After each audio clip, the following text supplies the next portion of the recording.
ប្រាប់ករណីលោក David នេះគឺជាករណីដែលកម្រមែនទែននៅក្នុងការព្យាបាលខ្ញុំជួបតែប្រហែលជា2-3 នាក់ទេក្នុងរយៈពេលប្រហែលជាជិត20ឆ្នាំនេះបាទអញ្ចឹងការព្យាបាលរបស់គាត់គឺខុសពីការព្យាបាលអ្នកជំងឺទូទៅបាទជំរាបសួរខ្ញុំបាទតុនដឹកឋានធីជាតុនដឹកឯកទេសខាងជំងឺលាកអញ្ចាញនិងការដាំមកូធ្មេញក្នុងឆ្អឹងបាទថ្ងៃនេះដែរខ្ញុំចង់លើកឡើងពាក់ព័ន្ធទៅនឹងអ្នកជំងឺខ្ញុំគឺលោក David ហ្នឹងបញ្ហារបស់គាត់គឺញ៉ាំធ្មេញរបស់គាត់ហ្នឹងគឺខុសប្រក្រតីហើយមិនត្រឹមតែខុសប្រក្រតីទេចម្លែកខុសពី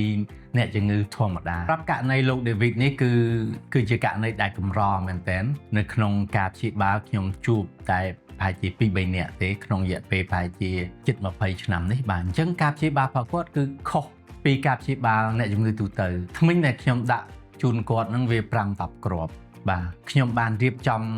ដាក់មានថាប៉ះធ្មេញបរោះសន្នឲ្យគាត់មានអារម្មណ៍ថាស្រួលហើយបន្ទាប់មកយើងប្រើម៉ាស៊ីន scan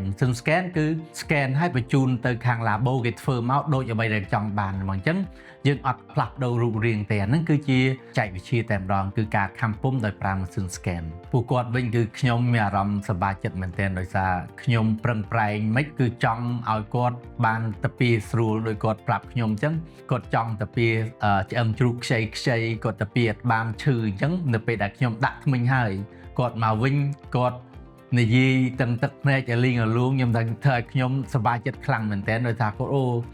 អាហារពេលល្ងាចគាត់នឹងគឺអស្ចារ្យមែនទែនអញ្ចឹងគាត់សប្បាយចិត្តខ្លាំងអញ្ចឹងខ្ញុំក៏សប្បាយចិត្តខ្លាំងដែរនៅពេលដែលឃើញអ្នកជំងឺសប្បាយចិត្តបាទអញ្ចឹងគឺជាអ្វីដែលខ្ញុំចង់ឃើញមិនតែគាត់ទេគឺគ្រប់អ្នកជំងឺដែលខ្ញុំផ្ដល់សេវាកម្មឲ្យហើយអ្នកជំងឺសប្បាយចិត្តទៀតបាទ I would recommend anyone to Dr. Vuji without the slightest hesitation. And I'm just astounded. I've never met that level of dental service in 19 years of looking for someone to do my teeth.